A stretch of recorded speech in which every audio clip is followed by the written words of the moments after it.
ધોરણ 10 ના વિદ્યાર્થી મિત્રો દ્વિતીય પરીક્ષા 2026 આવી ગઈ છે. વિભાગ બી, વિભાગ સી અને વિભાગ ડી. આજે વિજ્ઞાનની વાત કરવી છે. વિજ્ઞાનમાં વિભાગ બી, સી, ડી બધાના આઈએમપી આપણે જોવાના છે.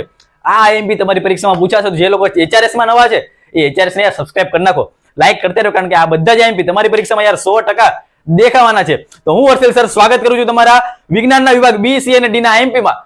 જે લોકો નવા છે સબસ્ક્રાઇબ કરી નાખો અને શરૂઆત કરીએ એચઆરએસ ની આગાહીનો પહેલો લેક્ચર આજે. વિભાગ બી, સી, ડી માટે સર સૌથી પહેલા તો મારે વિજ્ઞાનમાં કયા કયા ચેપ્ટર કરવાના ચેપ્ટર અહીંયા લખેલા છે, ટીક કરી નાખો અથવા તો લખી નાખો કે વિભાગ બી માટે મારે આટલા ચેપ્ટર કરવાના છે, વિભાગ સી માટે આટલા ચેપ્ટર અને વિભાગ ડી માટે આટલા ચેપ્ટર. આટલી વસ્તુ જો હું કરીશ તો મારે એમાંથી સવાલ આવવાના ચાન્સ વધી જશે. પણ સર મને ચેપ્ટર કરતા એમાંથી સવાલ આપો. ભાઈ સવાલ પણ આપું છું. કયા કયા સવાલ તમારી પરીક્ષામાં પૂછાશે સેક્શન વાઇઝ આપું છું. સૌથી પહેલા વિભાગ બી ના આપીશ, પછી વિભાગ સી ના આપો અને પછી વિભાગ ડી ના. બધાના આઈએમપી આપી દઉં છું, એટલે છેલ્લે સુધી રહેજો. ખાલી 10 થી 15 મિનિટનો લેક્ચર છે અને આમાં જેવા સવાલ આપું છું પરીક્ષામાં તમારે પૂછાવાના છે ને છે. તો દરેક લોકો યાર જોડાયેલા રહેજો. શરૂઆત કરીએ વિભાગ બી ની. વિભાગ બી એટલે કે 2 માર્ક્સના સવાલ છે. એચઆરએસ ની આગાહી વાળા સવાલ કયા કયા છે? પહેલો સવાલ ખોરાપણું. પહેલો સવાલ ખોરાપણું. ખોરાપણું કોને કહેવાય ભાઈ? કે તેલ તેમજ ચરબીયુક્ત ખોરાકને લાંબો સમય સુધી સાચવવા માટે નાઇટ્રોજન વાયુ ભરવામાં આવે તો એ શું કામ ભરવામાં આવે છે? બસ એના વિશે માહિતી લખવાની છે. 2 માર્ક્સમાં પૂછે છે. પહેલો સવાલ છે, મોસ્ટ ટાઈમ વિશે.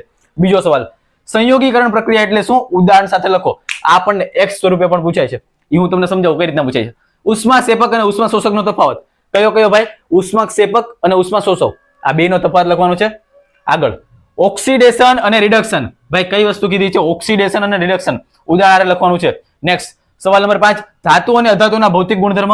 સવાલ નંબર 6 ભયજનક સિગ્નલમાં પ્રકાશનો રંગ છે એ લાલ રાખવામાં આવે છે. આપણને ખબર છે કે જે ભયજનક સિગ્નલ હોય છે, જેમ કે ટ્રાફિક સિગ્નલમાં આપણે ઉભા રહેવી, લાલ રંગ છે આપણને દૂર સુધી દેખાઈ જાય છે.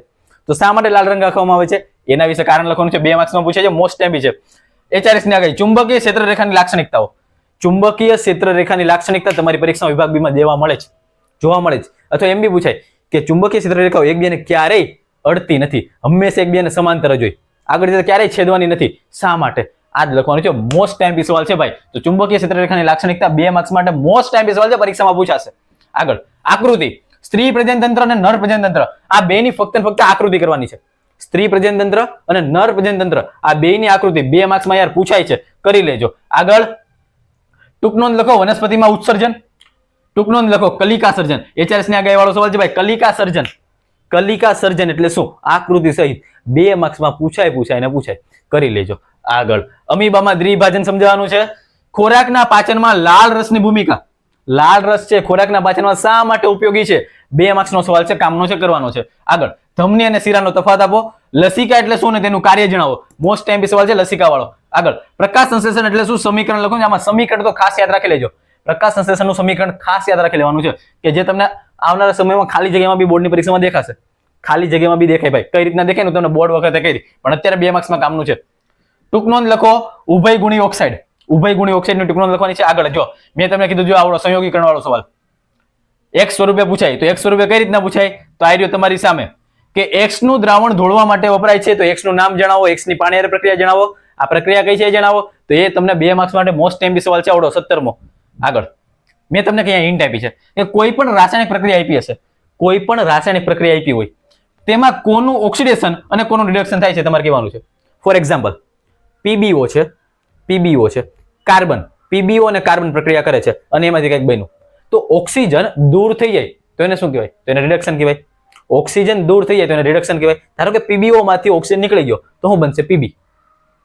PbO માંથી ઓક્સિજન નીકળી ગયો તો હવે વધ્યો Pb. તો આ PbO નું શું થયું? ભાઈ PbO નું રિડક્શન થયું, કારણ કે ઓક્સિજન નીકળી ગયો. સેમ કાર્બન છે, કાર્બન. કાર્બન ભાઈ અત્યારે ઓક્સિજન નથી, પણ કાર્બન નું અહીંયા નિપજ સ્વરૂપે CO2 થઈ ગયું. તો કાર્બન ની અંદર ઓક્સિજન ઉમેરાનો, તો કાર્બન નું શું થયું? ઓક્સિડેશન. તો જેમાં ઓક્સિજન ઉમેરાય ઓક્સિડેશન, જેમાં રિડક્શન થાય તેની અંદર ઓક્સિજન દૂર થાય છે. તો આ વસ્તુ એટલે કે તમારો આ સવાલ છે કે કોઈ રાસાયણિક પ્રક્રિયા આપી હશે, એમાં કોનું ઓક્સિડેશન થયું અને કોનું રિડક્શન થયું, આવું તમને પૂછાય છે કે નીચેનામાંથી કોનું ઓક્સિડેશન થાય છે, નીચેનામાંથી કોનું રિડક્શન થાય છે. આપણને આવડવું જોઈએ. ખાલી એક જ વસ્તુ મગજમાં ફિક્સ કરો. ઓક્સિજન ઉમેરાય ઓક્સિડેશન, ઓક્સિજન દૂર થાય રિડક્શન. પતી ગઈ વાત. ચાલો આગળ. નિવસન તંત્ર એટલે શું અને તેના ઘટકો જણાવવાના છે. 2 માર્ક્સનો આઈએમપી સવાલ છે. આગળ જો ફલન ન થાય તો ગર્ભાશયમાં કયા કયા ફેરફારો થાય છે તે જણાવો. જો ફલન ન થાય તો ગર્ભાશયમાં કયા ફેરફારો થાય? એટલે કે માસિક ચક્ર વાળો સવાલ. આગળ તાપીય અસર અથવા તો તાપીય નિયમ જણાવવાનો છે. જો જુલના નિયમો છે અને જૈવિક વિશાલન એટલે શું? આ બધા સવાલ કે જે 2 માર્ક્સના આઈએમપી સવાલ આપ્યા છે, ફક્ત ને ફક્ત 22 સવાલ આપ્યા છે, 2 માર્ક્સના આખા સિલેબસમાંથી ખાલી આટલા 2 માર્ક્સના આટલા સવાલ કરવાના છે, તમારી પરીક્ષામાં આ સવાલ દેખાવાના છે. વાત કરીએ વિભાગ સી માટેની, જે લોકો ભાઈ નવા છે HRC ઉપર પહેલી વાર હોય તો સબસ્ક્રાઇબ કરી નાખો. આ પીડીએફ પણ ક્યાં મળશે? બધું ફ્રીમાં જ મળવાનું છે, બધું છેલ્લે કહું છું, પણ આ પીડીએફ તમારા માટે કામની છે. જો પીડીએફ ની જરૂર ના હોય તો તે લખતા જાઓ, કારણ કે આ બધી વસ્તુ તમારી પરીક્ષામાં દેખાવાની છે. 3 માર્ક્સના આઈએમપી સવાલ કે જે દ્વિતીય પરીક્ષામાં પૂછાવાના હોય. પહેલો સવાલ, સંયોગીકરણની પ્રક્રિયા એટલે શું? ઉદાહરણ સહિત સમજાવો ભાઈ. 2 માર્ક્સમાં બી છે, 3 માર્ક્સમાં બી મોસ્ટ આઈએમપી સવાલ છે સંયોગીકરણ પ્રક્રિયા, મુકતા જ નહીં, કરી લેજો. ક્ષારણ અને ખોરાપણું, આમાં એમ બી પૂછાય કે ક્ષારણ એટલે શું, તેને અટકાવવાના ઉપાયો જણાવો. ખોરાપણું તો 2 માર્ક્સમાં આવી ગયો, પણ સારણ કઈ રીતના પૂછાય કે ક્ષારણ એટલે શું, સારણને અટકાવવાના ઉપાયો જણાવો. 3 માર્ક્સનો મોસ્ટ આઈએમપી સવાલ છે, કરી લેજો. આગળ, વિસ્થાપન પ્રક્રિયા એટલે શું? અને સ્પેસિફિકલી દ્વિવિસ્થાપન સમજાવવાનું છે. વિસ્થાપન પ્રક્રિયા એટલે શું, એમાં પણ દ્વિવિસ્થાપન એ મોસ્ટ આઈએમપી છે. આગળ, રેડોક્સ પ્રક્રિયા કે જેમાં તમને ઓક્સિડેશન અને રિડક્શનનો તફાવત બી પૂછાઈ શકે, તો ઓક્સિડેશન અને રિડક્શન કોને કહેવાય? ઉદાહરણ સહિત સમજાવો, એટલે એ સવાલ કામનો છે. આગળ, આયનીય સંયોજનોના સામાન્ય ગુણધર્મો, આયનીય સંયોજનોના સામાન્ય ગુણધર્મો. આગળ, મોસ્ટ આઈએમપી સવાલ, સક્રિયતા શ્રેણીમાં જે મધ્યમાં રહેલી ધાતુ છે એનું નિષ્કર્ષણ જણાવો. સક્રિયતા શ્રેણીમાં જે મધ્યમાં રહેલી ધાતુ છે એનું નિષ્કર્ષણ સમજાવો ભાઈ. 1 નંબર સવાલ છે, મોસ્ટ આઈએમપી સવાલ છે, 3 માર્ક્સમાં પૂછાય એવો સવાલ છે. આગળ, ક્ષારણ એટલે શું, તેને અટકાવવાના ઉપાય મેં તમને કહી દીધું કઈ રીતના પૂછાય છે. આગળ, કોપરનું વિદ્યુત વિભાજન સમજાવો, આકૃતિ સહિત કરવાનું છે. કોપરનું વિદ્યુત વિભાજન મોસ્ટ આઈએમપી, એટલે તાંબુ બી કહી શકાય. ઓકે. આગળ, પરાવર્તી ક્રિયા અને પરાવર્તી કમાન, 1 નંબર સવાલ, એમાં પરાવર્તી ક્રિયા છે ને એ તો પૂછાય જ, 2 માર્ક્સમાં બી ક્યારેક પૂછાય લે છે.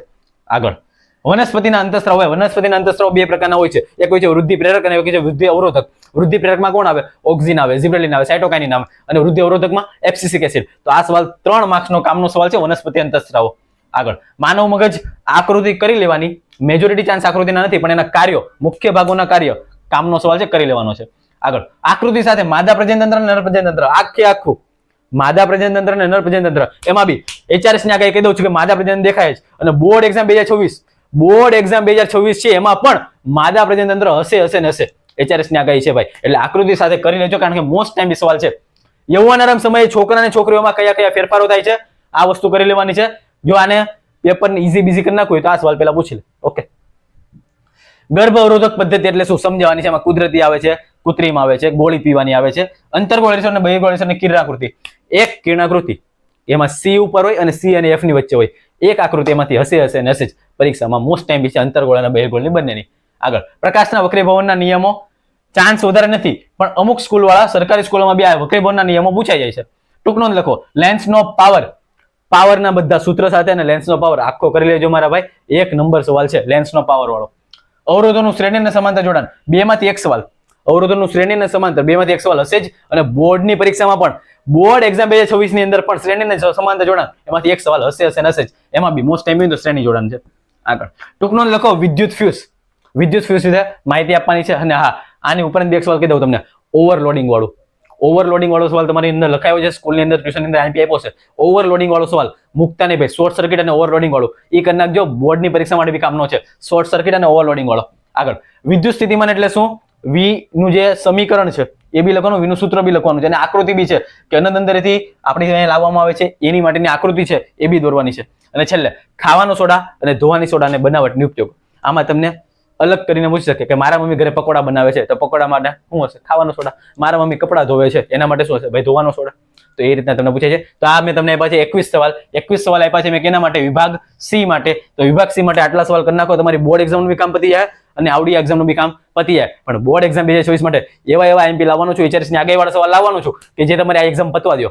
આ એક્ઝામ જેવી પતે છે એટલે આવતા મહિને બીજા મહિનામાં આપણે જોરદાર પ્લાનિંગ શરૂ કરીએ છીએ. બીજા મહિનામાં ધોરણ 10 નો આખો ક્રેશ કોર્સ, ગણિત, વિજ્ઞાન, સમાજ, અંગ્રેજી, ગુજરાતી, સંસ્કૃત બધા માટે HRS ની આગાહી આવવાની છે. તો છેલ્લે સુધી રહેવાનું છે મારા ભાઈ, કારણ કે HRS હર હંમેશ તમને સાથ આપવાની છે. હવે ફાઇનલી વિભાગ ડી ની વાત કરીએ. વિભાગ ડી એટલે કે 4 માર્ક્સના સવાલ કે જે દ્વિતીય પરીક્ષા માટે મોસ્ટ ટાઈમ હોય. સૌથી પહેલો સવાલ કે રોજિંદા જીવનમાં pH નું મહત્વ. ભાઈ આમાંથી બધા નો પૂછાય, પણ 2 થી 3 પૂછાય. જેમ કે પાચનતંત્રમાં, જમીનમાં, દાંતના ક્ષયનમાં, મધમાખીના ડંખમાં pH નું મહત્વ જણાવો. તો આ pH નું મહત્વ કામનો સવાલ છે. આગળ, વિરંજન પાવડર, બ્લીચિંગ પાવડરની બનાવટ અને ઉપયોગો. બોર્ડની એક્ઝામમાં પણ કામનો સવાલ છે, પણ તમારી સ્કૂલની પરીક્ષામાં બી પૂછાય બ્લીચિંગ પાવડર. આગળ, POP ની બનાવટ અને ઉપયોગો. સમાન ધર્મી શ્રેણી એટલે શું? તેની લાક્ષણિકતાઓ જણાવો. એકદમ યુનિક સવાલ છે. પેપરને ડિફિકલ્ટ કરવા માટે સમાન ધર્મી શ્રેણી પૂછાઈ જાય છે. યોગશીલ પ્રક્રિયા 1 નંબર સવાલ. ચેપ્ટર નંબર 4 માંથી સારામાં સારો સવાલ હોય તો યોગશીલ પ્રક્રિયા સમજાવો. ઇથેનોલ અને ઇથેનોઇક એસિડ આ બંને છે સર, બંને અલગ અલગ સવાલ છે, પણ બેમાંથી એક સવાલ તો હોય જ. ઇથેનોલ અને ઇથેનોઇક એસિડ છે, એના ભૌતિક ગુણધર્મો, ઉપયોગ અને રાસાયણિક પ્રક્રિયા સમજાવવાની છે. આગળ સમજાવો. આલ્કોહોલ એ પીણા તરીકે નુકસાનકારક છે. આલ્કોહોલ એ પીણા તરીકે કેવો છે? નુકસાનકારક છે. શા માટે સમજાવવાનું છે? 4 માર્ક્સનો સવાલ છે. મનુષ્યનું પાચન તંત્ર આકૃતિ સહિત, ચેપ્ટર નંબર 5 નો 1 નંબર સવાલ. મનુષ્યનું પાચન તંત્ર. આગળ હૃદયની આકૃતિ દોરી રુધિરનું બેવડું પરિણ સમજાવો છે. આમાં હૃદયની આકૃતિ ખાસ કરી નાખજો. MCQ માં બી, હા MCQ માં બી અને ખાલી જગ્યામાં બી આ હૃદયમાંથી ઘણા બધા સવાલ આવતા હોય છે, તો હૃદયની આકૃતિ 1 નંબર કરી નાખજો. ધારો કે એક હૃદય આપ્યું છે PQRS ના ભાગને ઓળખો તો ઉપર હોય શું કહેવાય ભાઈ? કર્ણક. નીચે હોય શું કહેવાય? ક્ષેપક. તો કર્ણક અને ક્ષેપક વાળું ભાઈ મોસ્ટ ટાઈમ છે, કરી જ લેવાનું છે, મૂકવાનું તો નહીં જ. તો મનુષ્યનું પાચન તંત્ર કરી નાખશું, હૃદય કરી નાખશું, અને મનુષ્યનું ઉત્સર્જન તંત્ર કે જેમાં આકૃતિ સહ કરવાનું છે. આગળ માનવ આંખની નામ નિર્દેશન વાળી આકૃતિ દોરી તેના મુખ્ય ભાગોના કાર્ય લખવાના છે. માનવ આંખ. માયોપિયા અને હાઇપરમેટ્રોપિયા એટલે કે લઘુ દ્રષ્ટિ અને ગુરુ દ્રષ્ટિ, આ બે માંથી એક ખામી તમારી પરીક્ષામાં હશે ને હશે જ. લઘુ દ્રષ્ટિ અને ગુરુ દ્રષ્ટિ સેમ બોર્ડ એક્ઝામ 2024 માં બી લઘુ દ્રષ્ટિ અને ગુરુ દ્રષ્ટિમાંથી એક સવાલ તો હશે જ. સોલેનોઇડ એટલે શું અને તેના લીધે ઉદ્ભવતું ચુંબકીય ક્ષેત્ર છે એની આકૃતિ સાથે વર્ણન કરવાનું છે. ઘરેલું વિદ્યુત પરિપથ બોર્ડ એક્ઝામ 2024 માં હશે જ. ઘરેલું વિદ્યુત પરિપથ બોર્ડ એક્ઝામ 2024 માં હોવાનો જ છે, 100% HRS ની આગાહી છે. તો ઘરેલું વિદ્યુત પરિપથ કરી લેજો, સ્કૂલની પરીક્ષામાં પણ પૂછાય છે. અને નિવસન તંત્રના ઘટકો સમજાવવાના છે. નિવસન તંત્રના ઘટકો ચેપ્ટર નંબર 13 માંથી એક જ મોટો સવાલ છે જે 4 માર્ક્સમાં નીકળે છે. ટૂંક નોંધ લખો. આહાર શૃંખલા અને આહાર ઝાડ, કચરાનું વ્યવસ્થાપન. બોર્ડની એક્ઝામમાં આવા પ્રકારના કે જે મગજનો થોડોક ઉપયોગ કરવો પડે એવા પ્રકારના કચરાનું વ્યવસ્થાપન, કે ધારો કે એક મનોરથ નામનો છોકરો છે, મનોરથ નામનો છોકરો જે સ્કૂલે જાય છે એને ત્યાં ઘણો બધો કચરો દેખાય છે, કચરાનું વ્યવસ્થાપન કરવું છે, શું કરશે? હું એ પ્લાસ્ટિકનો ઉપયોગ કરશે, શું પ્લાસ્ટિકને બાળી શકશે? નહીં. આવું બધું વસ્તુ તમારે લખવાની છે. મનમાં બુદ્ધિનો ઉપયોગ કરવાનો છે, લાઈન ટુ લાઈન લખવાનું ના હોય, તમારે ખાલી બુદ્ધિનો ઉપયોગ કરવાનો એટલે તમને જવાબ આવડી જશે. અને છેલ્લે માદા પ્રજનન તંત્રની આકૃતિ સહિત સમજાવવાનું છે. તો આ વસ્તુ મોસ્ટ ટાઈમ બી છે. ચેપ્ટર નંબર 1 થી લઈને 13 વિભાગ બી, વિભાગ સી અને વિભાગ ડી બધાના મોસ્ટ ટાઈમ આપી દીધા છે. વિજ્ઞાનમાં આટલી વસ્તુ કરી નાખો, દ્વિતીય પરીક્ષા સારામાં સારી જશે, સારામાં સારી જશે. ઓકે. અને વિભાગ એ માટે બી સારા MCQ આપણે લઈને આવવાના છીએ. બોર્ડ એક્ઝામનો ટાર્ગેટ છે ભાઈ 80 માંથી 70+ આપણે આપશું. આપણે અહીંયાથી એવા MP આપશું કે 70+ આવશે ને આવશે જ. બોર્ડ એક્ઝામની વાત કરું છું તો એના માટે ભાઈ તમારે HRS સાથે જોડાયેલું રહેવું પડશે. અને આ PDF જો તમારે જોતી હોય તો એના માટે તમારે આપણી પ્લે સ્ટોરમાં એપ્લિકેશન આવી ગઈ છે, HRS એજ્યુકેશન સર્ચ કરશો, આપણી એપ્લિકેશન ડાઉનલોડ કરી લો અને એમાં ફ્રી મટીરિયલ અંદર આપણે આખી PDF મુકાઈ જશે. તો આ PDF લઈ લેજો અને IMP ની તૈયારી શરૂ કરજો, કારણ કે HRS રમેશ તમારી સાથે છે અને IMP તમારી પરીક્ષામાં પૂછાય એવી છે. વિજ્ઞાન જોયું છે, હજી તો આપણે સમાજ, અંગ્રેજી, ગણિત બધું આવવાનું છે. તો છેલ્લે સુધી રહેજો. અને જે લોકો WhatsApp માં બી નથી જોડાના, ડિસ્ક્રિપ્શનમાં લિંક આપી દીધી છે, WhatsApp ગ્રુપમાં બી જોડાઈ જાઓ. મળીએ છીએ નવા લેક્ચરમાં. ત્યાં સુધી જય હિન્દ, જય ભારત.